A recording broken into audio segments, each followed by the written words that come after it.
The interesting thing to note about this film is that it covers 4 different timelines. During the World War II in Nazi-occupied France in 1943, where a German detachment threatens to execute a family unless someone reveals the local resistance's whereabouts. Just when the situation seems hopeless, a mysterious man intervenes. The stranger, later identified as Ryder, starts sharing his seemingly endless supply of bullets and grenades with the Germans. Unfortunately, he doesn't have any for the German general who drives past him, delivering a taunting "Goodbye Ryder" as he speeds off. The modern-day Ryder wakes up in a dingy hotel room with a wallet full of cash and no idea of where, or even who, he is, but he has money and an ornately carved pistol. Confused, he tries asking the hotel receptionist when he checks in, but it's of no use, and is left on a motorbike he sees outside, with more questions than answers in his mind. Meanwhile, in another part of the city, real estate mogul Paul Sanborn wanders through his company's headquarters talking about his latest project,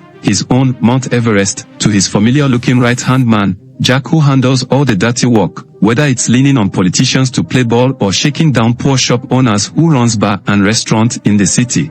And the enigmatic Soch, who is the project architect, although he obviously has an agenda of his own as well. However, even Paul has his doubts. He knows this massive commercial venture could displace the city's poorer sections, costing them their homes and livelihoods. Still, his partner and architect, Soch, says it's the right thing to do. Soch believes the project will transform the city for the better. Sure, it might hurt hundreds, maybe thousands, but he sees it as a necessary sacrifice for progress. The next scene brings us to Ryder, arriving at Shelley's bar. There, Ryder meets Morgan, who is Shelley's granddaughter. While Ryder is trying to figure out where and when he recognizes Morgan, Jack comes into the bar together with 2 of his men, Tink and Bud. Shelley hands over an envelope full of money to Bud while Jack and Ryder maintain a stern glance at each other, trying to remember where their paths cross. After the gangsters leave, Ryder asks Shelley about a missing young girl. Ryder often has strange visions of a young girl being chased by a group of people, but Shelley claims no knowledge of any missing girl.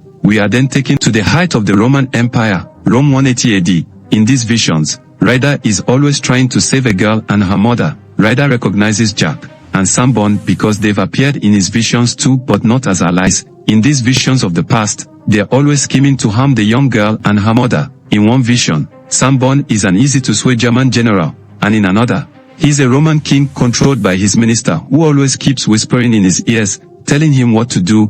For his next big project, Paul needs city approval. He's got most of the council in his pocket, except for Roger Hammond, who is against his development plan. Hammond believes the project will do more harm than good for the city, making him the one thorn in Paul's flesh. As time goes on, Ryder is becoming more closer with Morgan and of course, Shelley. Shelley gives Ryder a hint about the missing girl he once asked her about. Timon is the city police officer who keeps watching Ryder's moves. When all means to know who Ryder is failed, Timon succeeds in picking up a bottle of beer Ryder just finished drinking from at Shelley's bar with the intention of conducting a DNA test, which its result comes out fruitless. Soch reaches out to Ryder, telling him he knows about the visions of the woman and the girl Ryder sees in his vision too. He even warns Ryder that no amount of protection will make them escape. Soch also says that he and Ryder have been playing this game for a long time and are destined to face off again. Ryder's visions takes him back to 1476, ancient England. Soch has always been the manipulator, stirring trouble and turning Paul Sanborn against the young girl, the woman,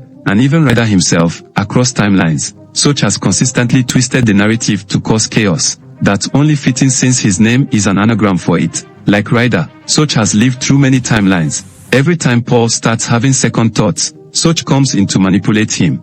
It is also revealed that Shelley too has lived through the 4 timelines in this film, where she appears as Paul Sanborn's wife who always reminds him to do the right thing as against Soch's bad advices. Shelley sees Ryder's worry, takes him to a cathedral where he meets a woman who later turns out to be a ghost advising Ryder to accept his fate before disappearing. This time, Soch suggests they kidnap Roger Hammond's daughter, Annie, to force him to sign off on the Sanborn's project, and Sanborn gives his approval. To keep tabs on Ryder, Soch convinces Jack to bring him in on the kidnapping job, and Ryder accepts the offer. In case you haven't noticed, Annie is the same girl Ryder has been seeing in his visions, the one he has been trying to save in every other timeline. And Morgan has always been the girl's mother over 3 timelines in Ryder's vision. Next scene shows where Jack together with his men, including newly recruited Ryder, chasing after Annie and her bodyguards until they are cornered. Paul Sanborn eventually realizes that kidnapping a young girl is crossing the line, he comes to the location and instructs Jack to drop the plan, but by then, Jack has already switched sides,